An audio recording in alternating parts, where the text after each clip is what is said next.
መላው መካከለኛው ምስራቅ ወደማይመለስበት የአጠቃላይ ጦርነት አፋፍ ላይ እየተንደረደረ ይገኛል። በዋሽንግተንና በቴህራን መካከል ለወራት ታይቶ የነበረው አንጻራዊ መረጋጋት ሙሉ በሙሉ ከሽፎ ቀጠናው በባለስቲክ ሚሳኤሎች፣ በሰው አልባ ድሮኖችና በከባድ የአየር ድብደባዎች እየተናወጠ ነው። የዓለምን የነዳጅ አቅርቦት የሚያስተናግዱ ወሳኝ የውሃ መስመሮች የጦር ቀጠና ሆነዋል። የአሜሪካ ጦር ሰፈሮችና የቀጠናው አጋሮቿም ከዚህ ቀደም ታይቶ በማይታወቅ ሁኔታ ጥቃት እየተሰነዘረባቸው ነው። ይህ ተራ ወታደራዊ ግጭት አይደለም።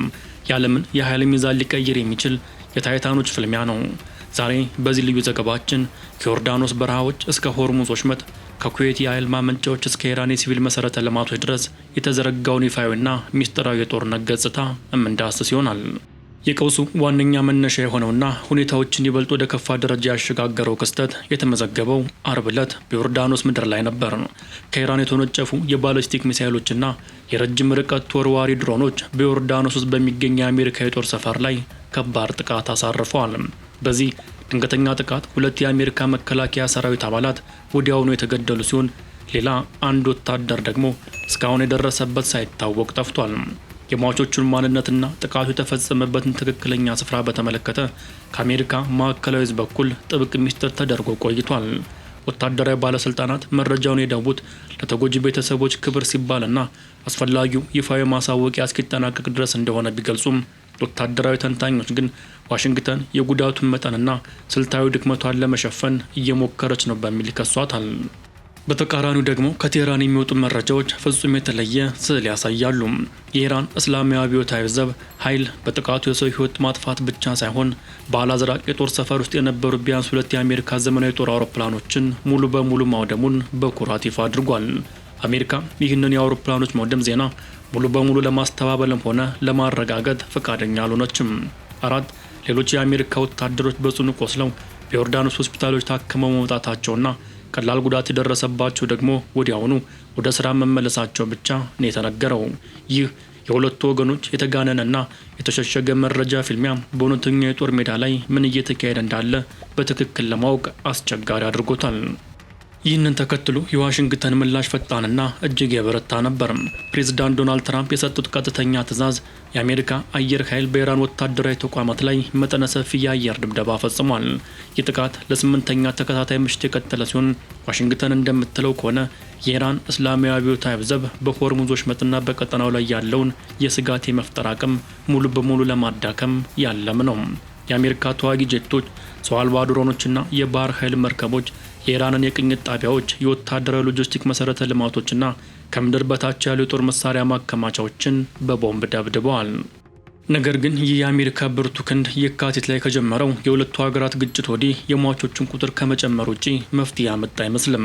እስካሁን ባለው መረጃ በአጠቃላይ 16 የአሜሪካ ወታደሮች ሕይወታቸውን አጥተዋል። በዚህ ወር መጀመሪያ ላይ ጠፍቶ የነበረው የባህር ኃይል ፓይለትም በይፋ መሞቱ ተረጋግጧል። ዮርዳኖስ በበኩሏ ከኢራን ተወንጭፈው የአገሪቱን የአየር ክልል የጣሱ 10 የሚሳኤል ጥቃቶችን ማክሸፏን ብታምንም የጦርነቱ ነበልባል ግን ከቁጥጥር ውጪ የሆነ ጎረቤት ሀገራትንም ማልበስ ጀምሯል።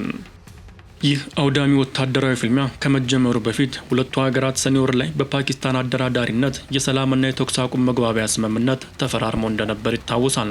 በወቅቱ ስምምነቱን የፈረሙት ፕሬዝዳንት ዶናልድ ትራምፕና የኢራኑ ፕሬዝዳንት መስዑድ ፔዜሽኪያን ለዓለም አዲስ ተስፋ ጭላንጭል አሳይተው ነበር። ይሁን እንጂ ያ ስምምነት የቆየው ለጥቂት ሳምንታት ብቻ ነው። ፕሬዝዳንት ትራምፕ ባለፈው ሳምንት ረቡዕ ዕለት ጊዜያዊ ስምምነት ሙሉ በሙሉ ማብቃቱን ማወጃቸውን ተከትሎ ግጭቱ በከፍተኛ ሁኔታ አገርሽቷል። በአሜሪካና በእስራኤል ጥቃት የተገደሉትን አባታቸውን ተክተው ስልጣን ከያዘ ወዲህ በይፋዊ ቴሌቪዥን መስኮት ያልታዩት አዲሱ የኢራን ጠቅላይ መሪ ሙጅተባ ካሚኒ በጽሁፍና በሬዲዮ ባስተላለፉት መልእክት በዋሽንግተን በከባድ ቃላት ወርፈዋታል። ጠቅላይ መሪው አሜሪካ ስምምነቱን በተደጋጋሚ በመጣስ ግጭቱን ለማባባስ እየፈለገች ነው ያሉ ሲሆን ዶናልድ ትራምፕ ፊርማ ሙሉ በሙሉ ዋጋ የለሽና ታማኝነት የጎደለው መሆኑን በተግባር አሳይቷል ብለዋል።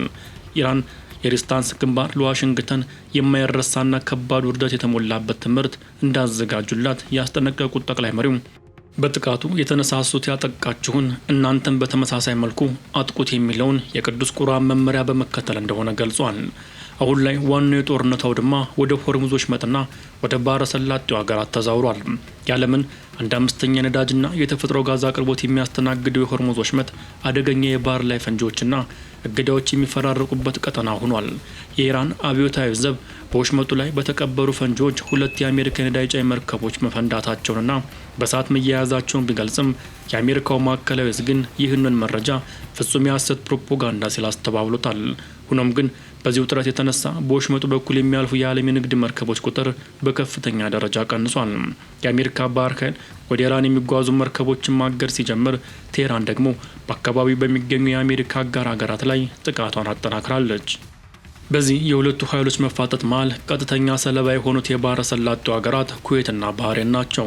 በኩዌት የሚገኙ የኃይል ማመንጫና የውሃ ማጣሪያ ጣቢያ በኢራን ሚሳኤሎች ክፉኛ ተመቷል። ይህንን ተከትሎ የተቀሰቀሰውን ከፍተኛ እሳት ለማጥፋት በተሰማሩ በርካታ የኩዌት እሳት አደጋ ሰራተኞችና ሲቪሎች ላይ ከባድ የአካል ጉዳት ደርሷል።